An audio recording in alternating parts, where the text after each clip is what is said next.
Hello guys, welcome to the Inspiration and Enlightenment Slow Talk. This is a part of a series in which I compare enlightenment and psychology. Today it's going to be a bit more on the enlightenment part. Today I'm going to talk about wisdom and understanding. In the context of the Tree of Life, wisdom and understanding are very important because they establish the two outer pillars of the tree, whereby the third and middle pillar is the pillar of consciousness. So we have these three pillars: wisdom, understanding, and consciousness. And enlightenment is the evolution of consciousness. So the three, consciousness, wisdom, and understanding, they evolve together. And I'm going to show how that works.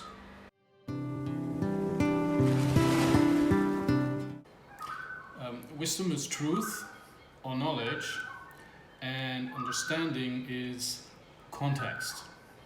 So truth is always, or knowledge, truth and knowledge are always relative to context.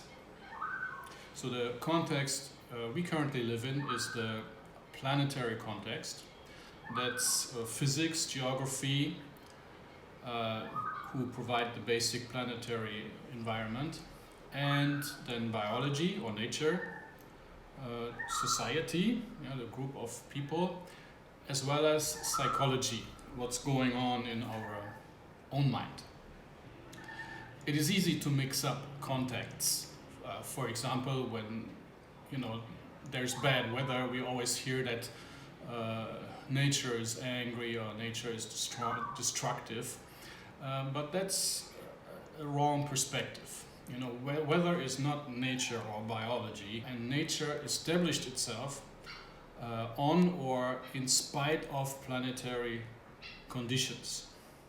So here you can see that even on a very basic level, we tend to mix up contexts.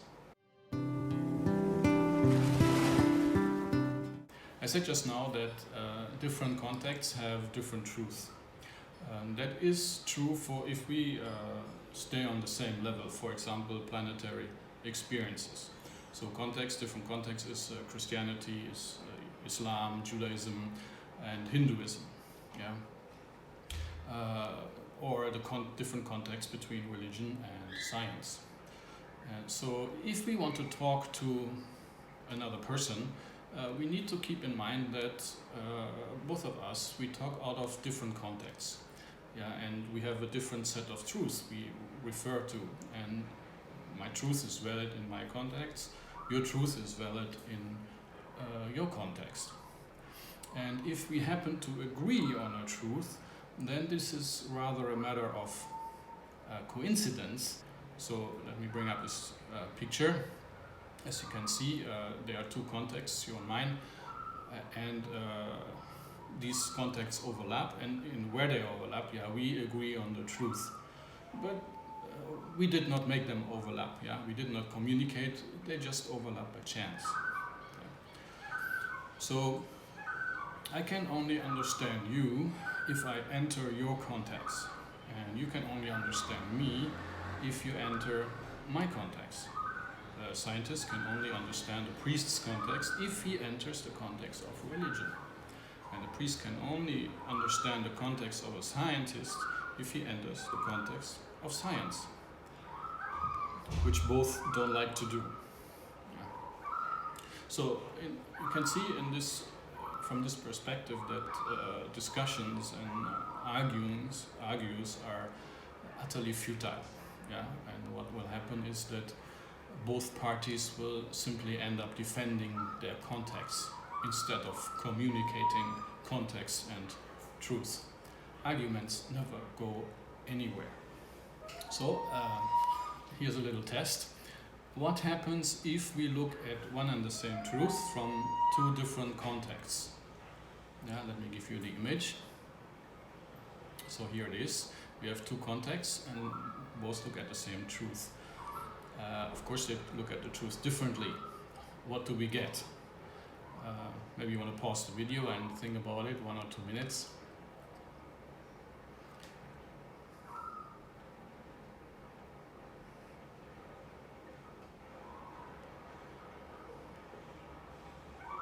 Okay, so what we get in this case is a paradox.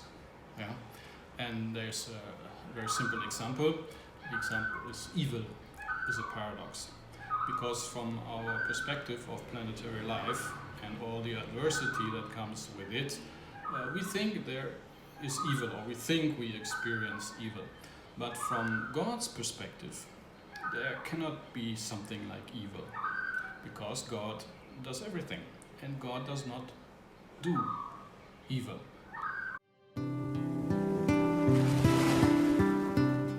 So context is not a matter of truth, but of choice. Yeah? People choose their context. They choose to be Christians, they choose to be Muslims, they choose to be Hindus or scientists. Hence, context is related to value. Which context has the most value for you? In which context do you want to live? This is not a matter of being truthful, of being right and wrong. This is a matter of value and what is valuable for you.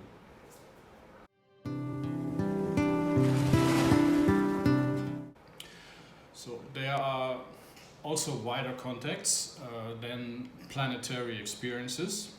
There are other realities, and there is the totality of ourself, which goes far beyond our personality, the current ego, and even our soul.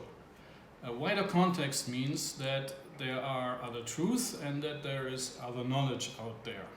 And that's why the knowledge of other realities or universes is called wisdom. Yeah, one could call it knowledge, but it draws attention to the fact that there is an extension of planetary experiences and there is a new kind of knowledge or higher knowledge out there. So let me bring up a picture. I use the four-world architecture, which is related to the tree of life again. So again, if we advance into other realities or other universes, and we gain knowledge there, we could call that also knowledge. But again, we use the word wisdom to indicate that we go beyond what we know today. So for example, planetary context has a lot to do with danger. Hence, we are very busy with survival and success. In the astral world or soul world, for example, everything changes. Their life has more to do with the soul values, love, happiness, purpose and beauty. A very different context and very different truths we experience. And of course, if we want to access these other three realities or three universes, we need to do enlightenment. So if we stay on the same level, let's say for example a planetary experience, we can have competing contexts. But and of course competing truth. But if we compare the whole thing vertically, we will find that planetary truths reappear on a higher level, but after another manner. It's the old, it's ancient enlightenment axiom that what is below is as that which is above, and that which is above is as that which is below, but after another manner. So we have the same truth on all four levels, but more like a musical octave.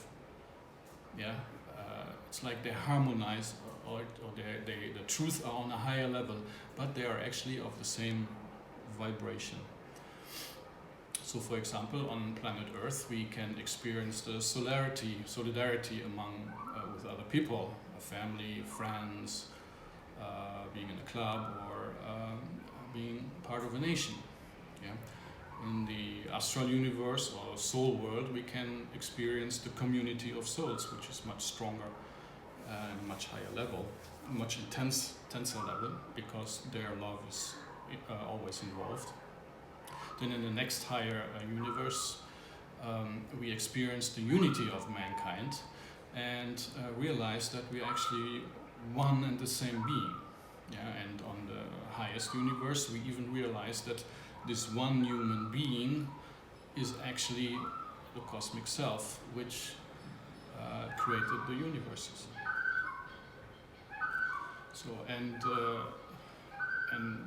why can we do enlightenment is because the totality of ourself spans all four universes. Let me show you a picture. So as you can see, we cover the all the levels of the universe, or the totality of ourself covers all the universes. And as we pursue enlightenment, we expand our awareness not only to other realities, but to higher levels of ourself. And that's how it works. And as we do that, we gain wisdom and understanding.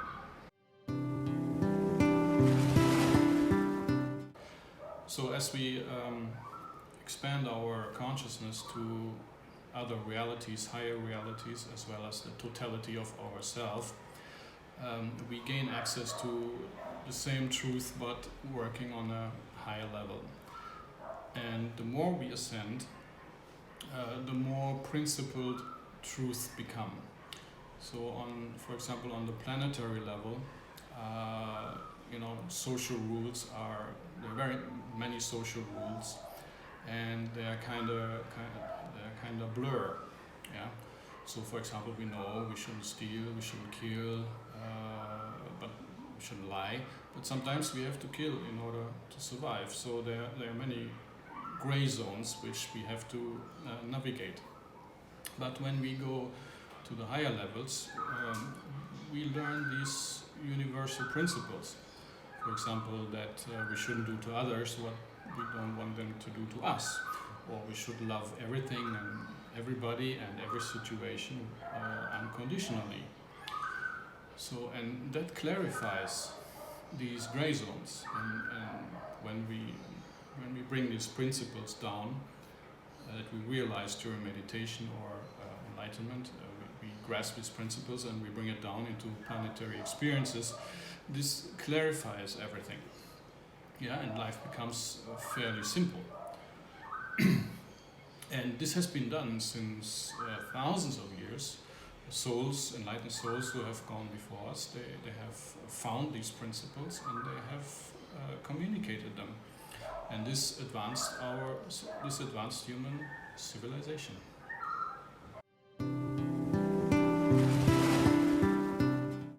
So, enlightenment is the evolution of consciousness, and consciousness evolves through experiences. And what happens is, while through experience, we learn context, which is understanding, and we learn truth or wisdom or knowledge. Yeah? And the three, they evolve together.